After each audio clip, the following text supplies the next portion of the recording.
or even write a poem. Okay, they are not good, but it can do these things, and I'm a bit excited about what it will do in the future. Maybe like one of the best paintings or arts for the year 2030 could be by some AI. And I think in addition to that, I would also create one course about which will like create some tours or hikes or bikings to the places around Canada, because we are so focused in education sometimes we could forget we are living in this beautiful place. Do you That's it. use AI frequently? I mean, not in a way that violates academic integrity, but I sometimes do. I sometimes take feedback for something I wrote, or I sometimes send it my code and say, okay, how I can make this more efficient. Or sometimes even I'm too lazy to Google a question and I ask for its answer. Okay, so what advice would you give to ninth graders you and high schoolers all around the world who want to pursue education in Canada or top 20 university? Mm-hmm. I think I can divide my answer into two parts, which is in Canada and in America, which has most of the top 20 universities, if I don't remember it incorrectly. In Canada, I think especially U of T values academics and your high school GPA very much. I think that's the most biggest difference between America and Canada universities. So my advice would be like keep your GPA up, especially higher than 95. And for America, I think I would give some different advices, which would include create a map for yourself. What do you want to pursue? You do not have to know this from ninth grade exactly, but I don't know, medicine or engineering, or maybe in chemistry, biology, or physics, at least know that. And then, okay, ask yourself, what can I do in this area that might show that I am highly capable of doing this? I don't know, go make some internship or create a project. And besides this, I think American universities value a person who has also uh, disciplined and who is a great leader and who is also capable of doing things in arts or in music. So there was a term for that, but I can't remember it right now. So do things for your own area, but also do things show that you are a highly capable person of doing so much things at the same time. By the way, we didn't So like clarify. be precise in your class. We didn't clarify. What was your major? Oh, I am a computer science major. Okay, so a question that came from our viewers is, how did you study for IELTS and SAT? Well, for SAT, I started studying for the SAT pretty late because my initial plan was to study for the Turkey universities exam and do the American aspect or the international admissions aspect at the same time. So I started studying SAT in the summer of my last grade. I think I studied it for like 2 months maybe, and which was not a really strong studying. So if you have a plan to take SAT for, I don't know, American, Canadian, or Italian universities even, start studying early, because that was my biggest mistake. Sorry. That's actually Okay. that's actually the follow-up question. That's why I interrupted. How did you spend your time? Like, how did you divide your time between the Turkish education system and the international system? Because personally, I have issues with that. And did you ever have a plan B for Turkey? Okay, yeah. So maybe I can divide my okay, I can answer both two at the same time, maybe. Okay, for SAT, I haven't studied for the math part very much because my maths was, I think, okay, more than average in the Turkey aspect, and SAT math part is, I think it's easier than what we learned in high school. So I didn't really study it for maths besides solving a few past exams or things like that. For the English part, however, I think most problematic part was the reading part.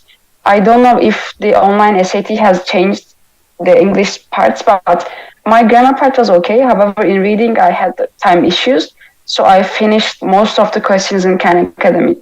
I did not really spend time and money on like ebooks or books or courses or with, I don't know, teachers, because I think they really consume your time, and Khan Academy is a free and highly valuable skill. So my advice is to like go with that, spend all your time in that, and like create solve its tests regularly, so you can also see your improvements. And if you are doing something wrong or studying wrong, you can also see that.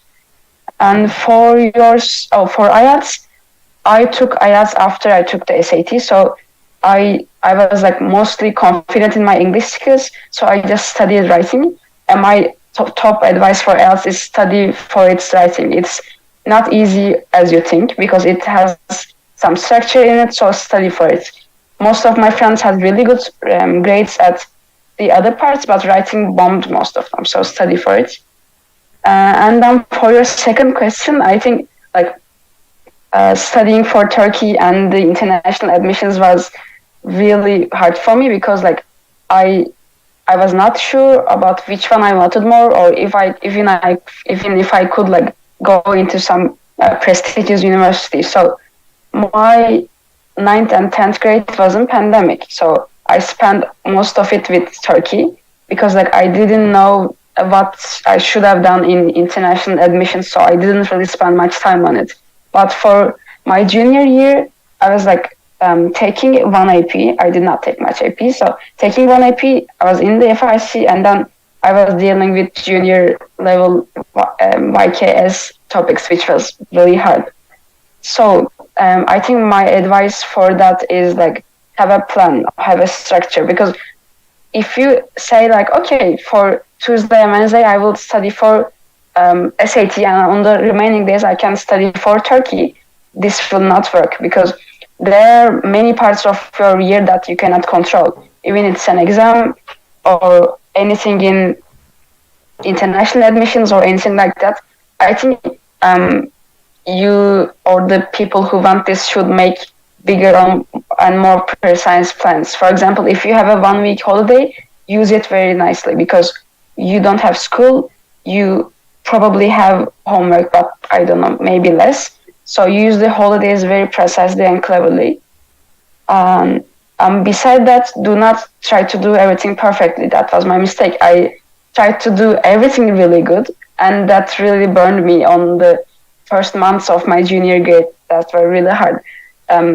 So firstly, understand that you are in a hard path. It's not easy to do both of these at the same time.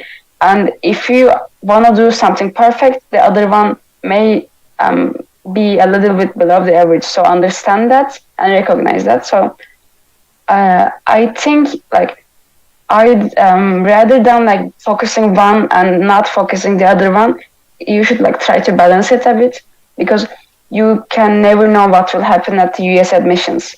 I'm not saying it's luck, but it's not like Turkey exam. It's not an exam that you can study and get a grade for. So even if you made the top 100 applicants for a university, if they take 90 and you are not in it, it's like you are rejected. It's over. So like, okay, understand the chances and study toward that. Besides that, so if you could choose again and you had no guarantees of neither the Turkish educational system or the international education system, which one would you choose and why? But you have to choose one. You can't go by two paths at the same time.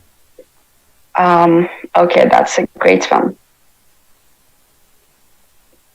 I am not sure about this because, as I said, US is not like guaranteed, and YK is okay, not guaranteed because it depends on the exam, but you still have a logical chance. Not sure. I mean, I could probably go with the US and Canada international admissions one because for even if I don't have or even if I don't get admitted to the universities I wanted, I could still study for I don't know 2 years to study for the Turkey exam again. I would lose a lot of time, yes, but I think even if I choose that one and then got into a prestigious university, it's worth it. So I would probably go with international admissions. So, can you tell us, like, while you were in high school, did you ever read something or watch a film or like a TED talk that completely changed Hmm. your life or your view on education as a whole? Hmm. I don't think I can name one thing, but I think I can say that I was in a project that I went to city Mardin in Turkey. That was a project with Netherlands Embassy, University of Arizona, and our FSC team. So I gave them like I and the mentor of our team gave them like lessons on how to do robotics, how to do coding, and that other stuff. And I think that was the most significant thing that changed my view because we are for talking about myself, I was living in Izmir for the whole life, all of my life. So I had no idea how the other part of Turkey did, how which chances do they have, what are their um, the inequalities, equalities part. I was not that sure about that. But after I went to that project, I saw something where we are not in Turkey and the world is not an equal position in terms of education. Because I don't know, internet connection or being able to go to school is even a chance. It's like you don't choose that. Maybe you live in a place that you can't do that or you can do that. So probably understanding the things in first hand, like seeing them with my own eyes, changed my view on that. So speaking about FRC, I'm also in FRC by Uh-huh. the way. I don't have the uniform right Hmm. now, I but know. It's okay. so for example, what would can you say about FRC that like how can you motivate people to join the club, or what can you Hmm. say about FRC in general? Should people join it? How big of an impact does it have on um, scholarships, etc., etc.? Hmm. Oh, I can certainly say that the my years in FRC and my time in FRC was the most enjoyable and best experience of my high school. I'm sure on that. And FRC changed my personality very much in a good way. I was a shy, reserved person. I've had some self-consciousness issues in first grade, in ninth grade, but I think I was in FRC for like 80% of my time. And after that, I have become the person who am I now. I joined into projects. I was the project manager for some time. So my advice is if you are coming for the FRC to add some things to your CV, don't do it because you will you will suffer for it. It's FRC is not a thing that you can do to like gain something from it. And if you don't enjoy it, if you don't enjoy your time here, it will be like torture for you because it takes lots of time, energy. You have to um, I don't know, maybe take some time with your family off and then give it to FRC. So Mm-hmm. you have to be sure that you want to be on a team. Maybe not when you come into the team, but if you start to say like, okay, maybe I'm not enjoying this, or maybe this is not for me. Also, don't really scared to take a step back because you can do that, and I think that's my greatest advice. Okay, so enough about admissions. What would Uh-huh. you say about Toronto University? Do they have a unique tradition like they do on a Mm-hmm. weekly basis or monthly basis? What Mm-hmm. can you say about the university campus in general? Mm-hmm. So I am in the Scarborough campus, but the University of Toronto has three campuses in Toronto. I think a main campus is the one in downtown. I'm in the one in Scarborough, and I think three campuses has their own differences and unique perspectives on things. For example, in the downtown campus, I know they have a tradition with the first year engineering students that they make them wear helmets and jackets, and then they make them go into some kind of a pool and they walk on that. So I know that tradition. I didn't have the chance to watch it, but I know they have these kind of things. But University of Toronto takes the most, I think, part of the city. You can always see some student or professor or someone from University of Toronto in the Toronto. Um, and in my campus, it's like it's near some valleys and parks. So I think it resembles my high school in that part because we also have a little forest Yeah. near the SciTech. So I feel like I'm like continuing high school in that aspect. So I like my campus in that way. It has all the buildings, but in some different spaces, we have also bicycle park or some valleys that you can take a walk to. Yeah. So throughout your university time, what was the Mm-hmm. most unexpected skill that you developed? Mm-hmm. Um, okay, firstly, I will go with how to make out alive of a Canadian winter because I've been in Izmir and the least degree I saw was 10 degrees, which is now -5 here. So that was my first unexpected skill. And the second was probably how to manage my free time. Because in high school, I was always devoted to projects. I really, literally worked that I didn't have any free time. I don't think I've ever had a free time that I could just relax and watch a movie. So in in this year, I have in my fall term, I had 15 hours of classes. So I had tons of free time. And at first, I was like, okay, what can I do on my free time? Should I watch a movie or I don't know, join some clubs or take a walk? They were like so different things to me that I had to really like, okay, maybe I can relax a bit. Maybe I don't have to spend all my time in academics. That was my aha moment. And for Canadian winter, yeah, it's I think starting to get cold. Yeah, I'm I'm hoping that I can like get used to it, but we will see. Currently, you said it was -5 there. Am I right? So Yeah. Mm-hmm. what was the coldest temperature that you ever saw?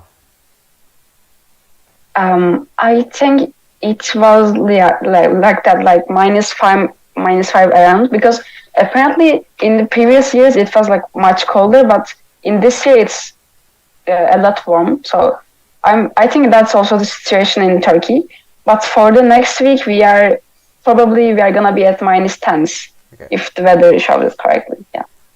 Can you tell us about your favorite spot in university campus and why you like to go there? Mm-hmm. Did you say private spot? No, favorite spot. Our favorite spot. Okay. Sorry. I think it is the. Okay, not sure. I will go with. We have a building called the Highland Hall. It's mostly the sociology, humanities building, and it's mostly empty most of the time. And it's one of the newest buildings, so I love its architecture. Also, it has, I think, 3 floors, and the second floor is open to everyone, and it has a really great view. I can see the forest, I can see the valley, I can see some part of the campus, and it's mostly empty. And I'm not the most extroverted person, so sometimes I can just need some time to like go or be at some place with just myself. So I love that spot. I can just talk with my sister in Turkey, or take a look at the view there, or I don't know, maybe even listen some music. That's I think my favorite spot. So speaking about like the communications with Turkey, Turkey uses the Uh-huh. GMT +3 time zone, whilst Canada I think uses the GMT -5. Do you Mm-hmm. see that as a big issue? And if so, how big is it? How much does it impact your day-to-day life? Mm-hmm.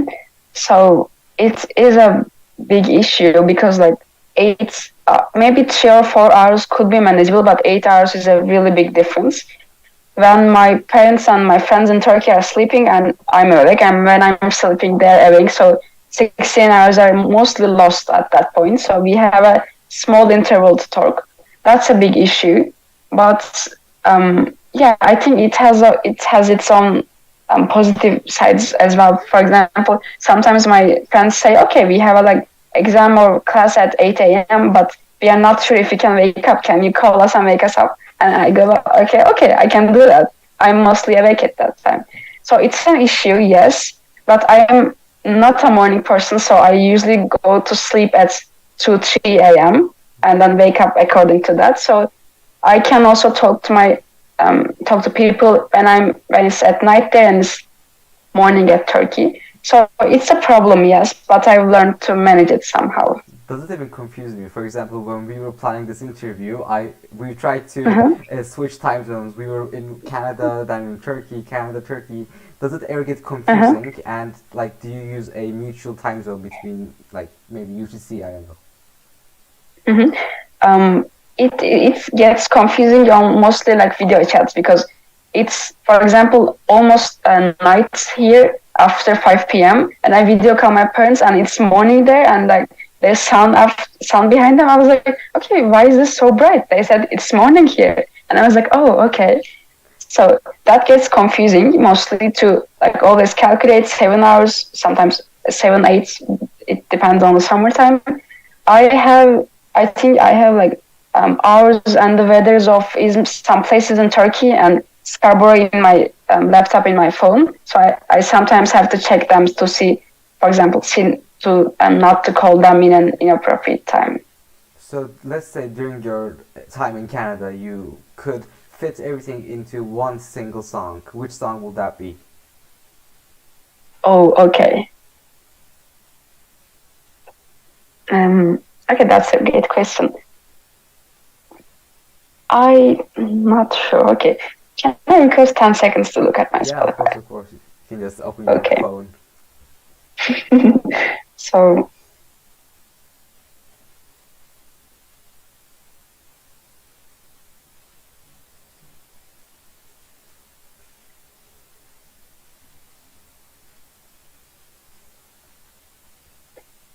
I think I will go with My Life by Imagine Dragons.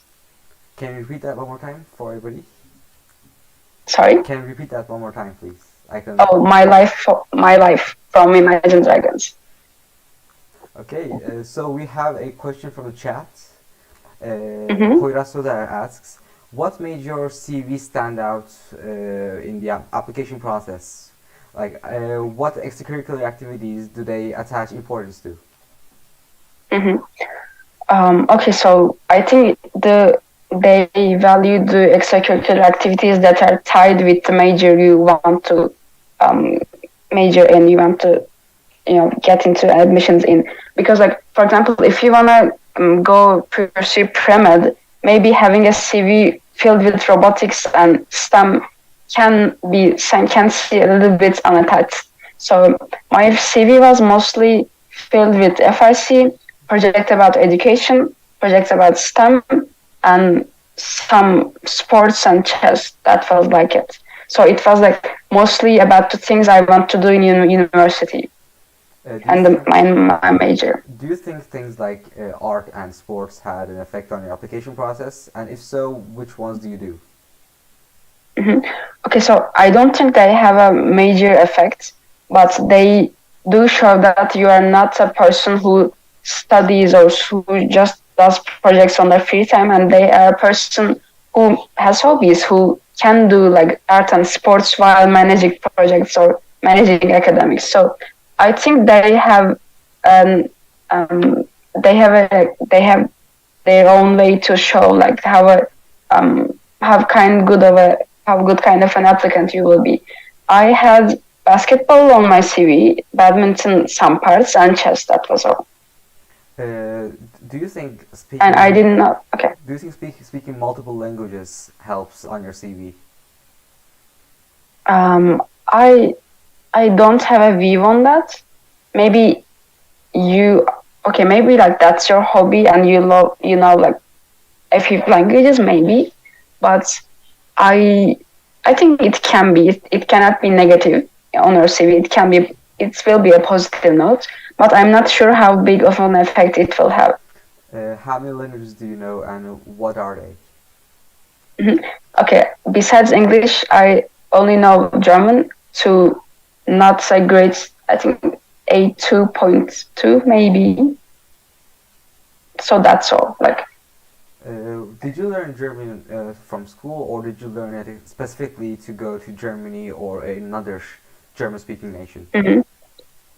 No, I had some backgrounds from secondary school, a few, but not too much. Then in my ninth grade, before the pandemic hit, I was going to an institution in Izmir. So I went there for some time, and pandemic hit, and I had to stop. So, and after that was also kind of what I learned in school. Sometimes that was all. So, if you had the chance to switch to another major, and it cannot be Mm-hmm. your major again, which one would you choose and why? Okay, I think I would go by cognitive sciences or psychology, probably. Because okay, that may seem a little different than the expected answer, but I love to like pursue computer science in its intersection with psychology, and I have some ideas and roadmap in that aspect that was also mentioned in my application. So I, yeah, I like to see the way like that our brain does its job or like that. So yeah, I would go with I think cognitive sciences or psychology. Talk about hypothetical scenarios.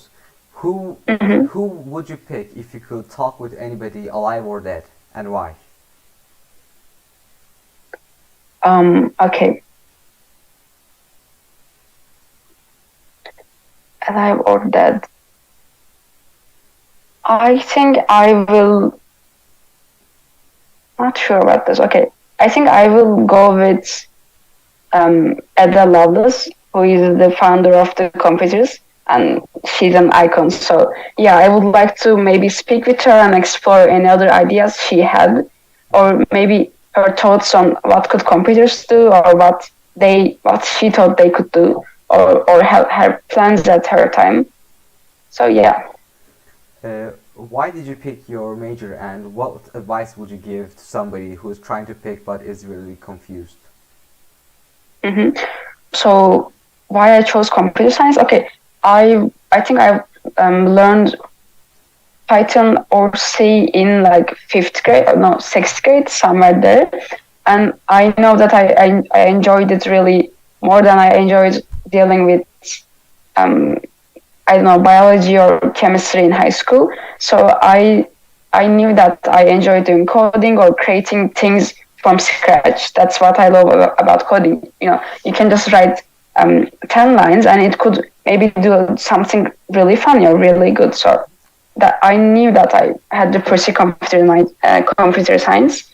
My advice to the confused ones are don't pick a major because it's so popular and people are earning so much money in it.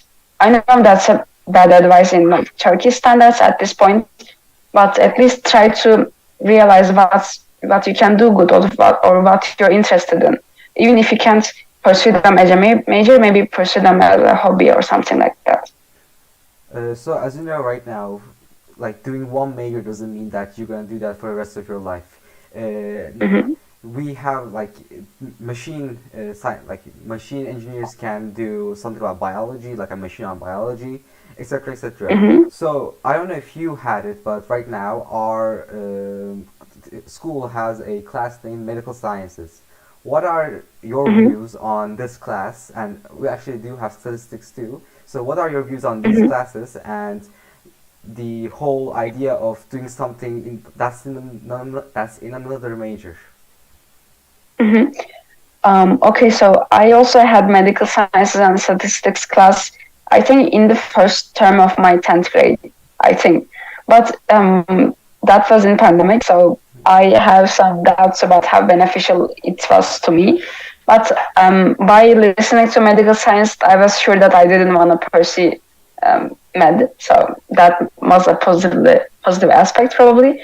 Statistics, I think statistics is in 10th grade may not be that beneficial as it can be a, I don't know, club or one lesson in the upper years because it requires, I think, more focused mind and more maybe advanced math. I can't really remember the curriculum right now, but it's a good thing that our school has this. We also had some kind of like this classes in ninth grade, and for example, in here I was speaking with other people, and like none of them had web development or medical science or statistics classes in their high school. So I think they are very beneficial. Yeah, our school gives us something other than the curriculum, and that something may ignite people's interest in that class.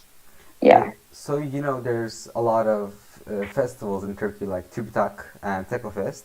Do you think that there's a lack of festivals or technological gatherings in Canada? Or if there is, can you give a few examples on the competitions names? Because some people in my school also want to apply to international competitions because it has Mm-hmm. a higher reputation. Mm-hmm. Okay, so in terms of festivals like that, yeah, in Turkey we have like tons of it. In Canada and America, there are some festivals in like especially maths and CS, but as far as I know, they are mostly focused in university level. In high school levels, yeah, they have like some festivals, but they are not tons of it and smaller ones. They're rather like big. They're like yeah, they have more applicants. There are a few of them, but they're also more harder and more important. So I think yeah. What was the second part of your question? Can you give a few examples if there's some big ones? Mm-hmm. We have some called like I couldn't remember the exact name, but in Canada we have something that U of C and Waterloo, University of Waterloo always fights over because one year they're on top, one year we are in top. It's a mathematics festival, and its average of completing question is I think 0.9 in like 20 questions. So it's quite hard. Did you ever That may be one participate? example. Did you ever participate in TÜBİTAK Orteka Fest? Mm-hmm. I was in the I was in one Technofest team, and I participated in TÜBİTAK's informatics Olympiads, but unfortunately I could not really focus to it.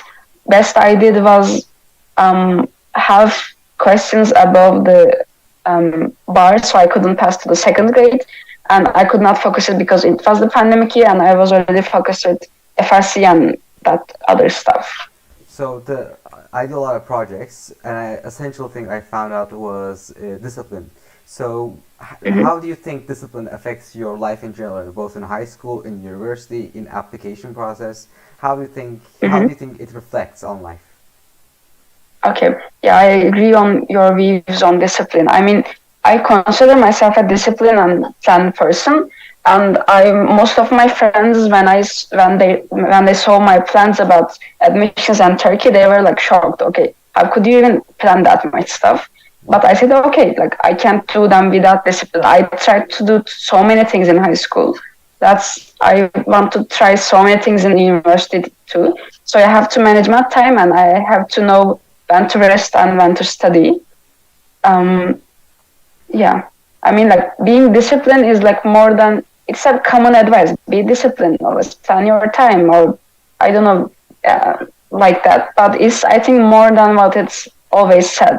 You gotta know yourself. You have to know when you study good and when you study bad, or you have to know how to rest after a really tiring week. So another question is, if for example, for me, this skill is discipline. But if you could bring Mm-hmm. any skill to, like, if you could get a skill and put it to ninth grader you, which skill do you think that would have the best effect that you don't have? I did okay. The skills that I did not have at ninth grade. Um, I would probably okay. This will sound ironic, but I will add discipline to my ninth grade self because after that the pandemic hit for 1.5 years, and I could have done really much more stuff in pandemic. I think at ninth grade and after that I was a like disciplined planned person, but I at ninth grade I was like in the middle somewhere.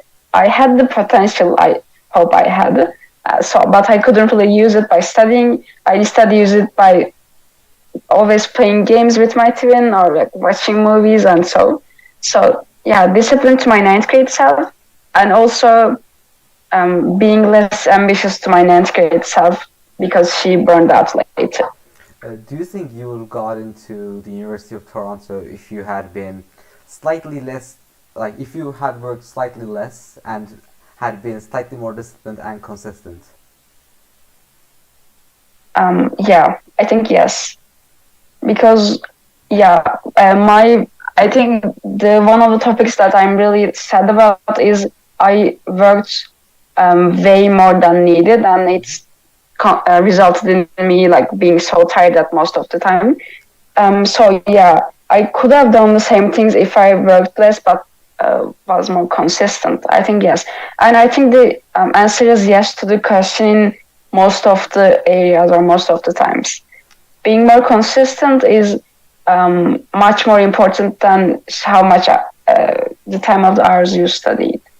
So what would your advice be on this topic to somebody who just started? Mm-hmm. Okay, so do not compare yourself to others who started way earlier than you or who has more advantages, because life is or high school is never ever fair. You do not have the same opportunities, or you are not in the same place. You did not start at the same place. So do not compare yourself to others and say, okay, I'm bad. Maybe I shouldn't have started. Instead, okay, congrats, you had the first step. You started. That was probably the hardest part. Mm-hmm. But there is probably so much time on you that if you focus hard and be consistent, you can achieve more than you even imagine. Okay, let's talk about the Turkish educational system for a second, because this is an issue that I have been having. Mm-hmm. For example, did you study for YKS, or did you go into the exam after you got accepted from the University of Toronto? Mm-hmm. Yeah, I studied because I studied for most of my time in high school. I studied really hard and I went to the YKS. I was placed in top 600 in the first stage, and I was in like 4K in the second stage. I think yeah, that was my result. I like studied because like I did that for my whole life. I did not want it to be nothing, because I really studied hard for even biology. A subject I did not really like. Or I studied geography or history. I said, okay, if I don't take my exam now, I studied for nothing for all these years. So maybe I should like finalize it. Maybe it's I not the can see best. my mom laughing from the living room. Okay, yeah, maybe I should have just did nothing and rested in these months. But I did it. I don't regret it. Did you apply to any scholarship programs aside from Toronto's, and which ones were they, and which would you advise us on applying? Okay, so I made a mistake during that stage, so I have some advices. I applied to, I think, one Muhtar Kent Foundation scholarship. I'm sure like many of the people heard it. Um, I think I applied to like one or two more at the beginning of the year or at the like middle. And my advice for that is don't think that okay, I should get my acceptance first. First, I can apply later. Don't do that. I had that. That's a mistake. Most of the scholarships have earlier deadlines. They are even before the 12th grade start. So start early and maybe look at which scholarships are available before even you start applying. Because so you should have your list ready. I can apply to this, and apply to them. Because I started late. That was a mistake. There are tons of scholarships going around. Even in websites like I don't know scholarshipsearch.com or .org, they have like tons of scholarships, many opportunities, but you gotta know which ones in you have most the chance of winning. So Was yeah, plan them early, start early, and yeah, that's all. I was talking about more like about international scholarships. For example, Rise or Mhm. Horizon, or I think it was RCL, the MIT's one. Can you Yeah. give examples on those? So I can't because um, one of them was not available during my year, and I did not apply to the other ones Oh, because okay.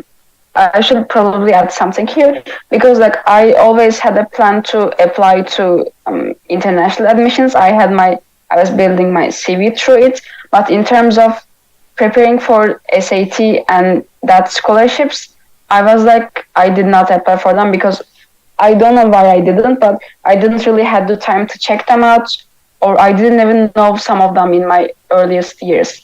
I was building a CV, but I was also not really toward that scholarships or awards. I never, for example, I never went for some awards because I thought, okay, I'm I'm using my time better here by being in projects. So I did not have any awards besides than the Dean's List Award. So speaking about SATs and APs, how many Mm-hmm. AP classes did you take, and what were they, and what were your scores on them, and how do you think it affected your application process? I will get to the SAT part later. Okay. In AP, I had one AP class in my um, junior year. Yeah, and it was AP Computer Science A, and I got a 4 in it because I did not study very consistently. That was my mistake. I did not get any other APs. I know there's a trend in high school right now, like taking full SATs 5 each term. Yeah. I did not do that. I did not do that. I'm sure it has its own benefits, and AP classes are really useful in college because you can count them as credits. And in college, you pay for the lessons you take, and more AP credits you have, less money you will pay in college. Hello, can you hear me? Yeah, my internet just went out. Yeah, That's it's okay. I I can don't know hear. how else can I wait. Let me just. Did my YouTube thing also go? Nope, it is still on. YouTube is going here. So let me. I don't know what else to say. Okay, is it? Yeah, okay. I think we are all set. Okay. I had actually, so if you want, we can go on with the last question and then end it from there because it's not going pretty well on this side. Okay, it's okay. So And you for were the last saying, question, can I add a small thing? yeah, of course, you can go off. Okay. So for my views for the US admissions part, the acceptances I get were not from the top or Ivy schools. So my thoughts are just thoughts they have, like they are not thoughts that helped me get in. So take them with a Pinch of salt. piece of salt. Yeah. So the last question actually is, if you were to organize a TED Talk in our school, what would the keywords and the key components be? Mm-hmm. Okay, so my probably TED Talk.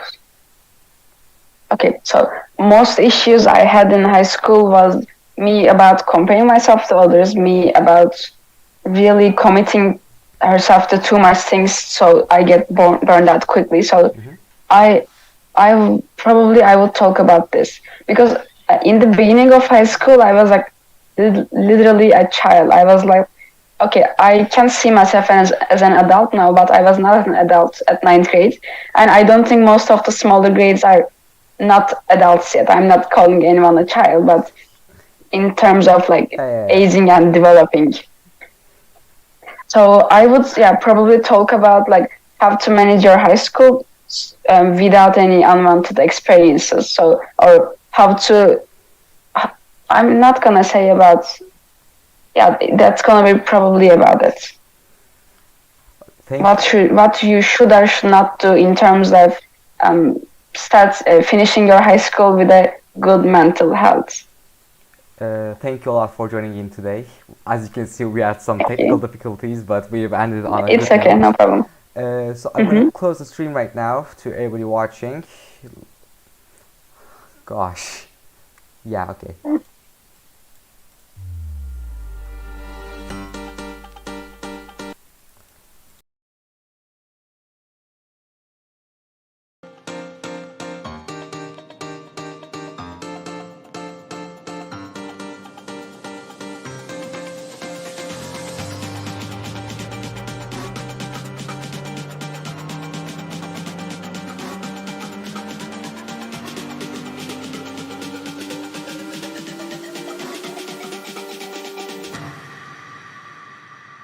I was born to be free.